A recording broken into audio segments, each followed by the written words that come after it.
Hey, hello everyone. I believe you guys had a good day. So I just thought of sharing with you guys the secret place of mine. It's not so secret because I believe a lot of people do access it and whatever.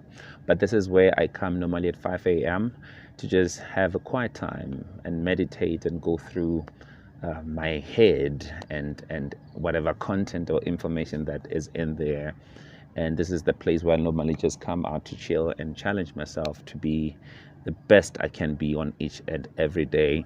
And I just wanted to share with you guys a few things that I've learned so far that whilst we are focused on building a very lucrative and powerful future, we it's easy for us to fix our minds on a tomorrow that we do not yet know and exist in, and forget to put in the work in owning where we are, which is today.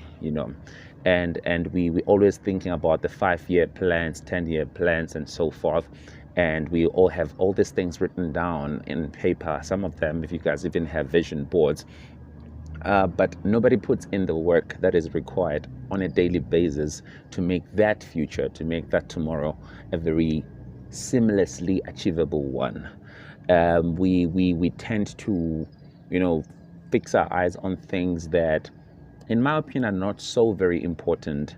For example, we focused on how we should look out here, and very rarely do we focus on how we should look inside here.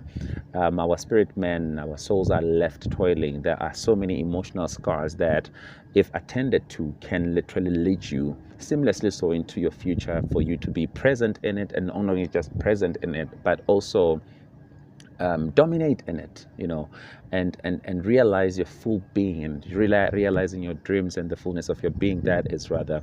And it's a high time we have a point and a moment of reflection where we get out of the noise. If you can get out of the noise, I have this place, to come and think, to come and challenge myself.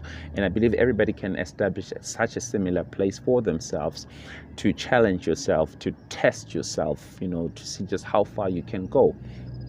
And with a full understanding that whatever that is inside of you, in whatever state that it is in, it's going to be reflected or manifested outside. So too many of us have anger issues, but if you begin to change your perspective and not see anger as a reflection, or not see anger as a manifestation rather, but see anger as a part of you, and you will not deal with the angry outer effects, but you'll deal with anger, which is inside of here. And there's a lot of emotional scars. There's a lot of mental scars. There's a lot of, there's a mess in here. And if you look at yourself as a garden that needs regular tilling, that needs regular tendering of some sort too. If you look at yourself and see yourself as a garden that is messy, but has the potential to be beautiful, you will do the work that is necessarily needed, required rather, to be done, into seeing and realizing its utmost beauty. And I believe that all of us, we were born with such a beauty. We were born with such a power in ourselves. We were born with such greatness in ourselves. We're born with such serenity in ourselves. But for some odd reason, the minute we landed on this planet Earth, as we grow older, we grow into the world fears, we grow into the world's ideas of life, we grow into the world's perceptions, we grow into the world's realities, which is contrary to our innocent initial reality that we've known as kids. So I'm learning that if I want to be the person that I've always been designed to be, instead of having a futuristic idea of how I should be, perhaps I should go back in time and find out who was I as a kid. Because some moment of your innocence in your upbringing there, they are not just desires, or they're not just your crazy dreams as a kid, whatever, but those were some kind of expressions of who you are. So a lot of us need to find that person inside of us. We need to get back into that space and really trust that whatever it is that was there is what should be here. And it will somehow come into, the whole picture of things, and help you be who you were supposed to be before you were prone to opinions, perceptions, and of the external. And my cry for me is that from now on, I've made a conscious decision that I'm gonna be a representation of what is inside of here, and by so doing, it has placed such a demand of work that is required for me to do in order for me to be exactly that. So I hope everybody is having a moment of reflection wherever you are, and having really an intentional moment of reflection where you audit yourself, you audit your life, audit your relationships, audit your friendships. You know, a lot of us hold on to relationships we should be letting go.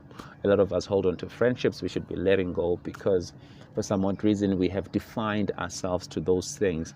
But the truth of the matter is we were all meant to exist individually, so corporately. So perhaps you might want to start thinking about the fact that your feature into the bigger scheme of thing, onto the bigger picture, happens seamlessly so when you are complete as an individual, because then you'll express that which is authentic in the bigger scheme of things. So I just wanted to share with you guys just a few of my thoughts, some of the few things that I've been doing lately. And part of them is just coming up here at 5 a.m. in the morning just to have a moment of quietness, meditation, reflection, and so forth. You know, I'm of the view that if you want to improve on tomorrow, you need to know what you've done wrong today. And if you want to be consistent in the good that you've done yesterday, you need to visit yesterday so that you can be consistent and then even today, type of a thing. Yeah, I know it has some rough edges here and there, but it makes sense in my head. So those are some of the things that first recognize the state that you are in here. If it's not in a good state, then begin to do the work that will be necessary for you to improve it and be better for you. You know, when you're a better person to yourself, you are naturally better for anyone around you. So if you're terrible to yourself, you'll be very terrible to the people around you. And yeah, man, let's just change your perspectives and find that thing, find that being, find that space, find that person, and reflect and represent. Peace.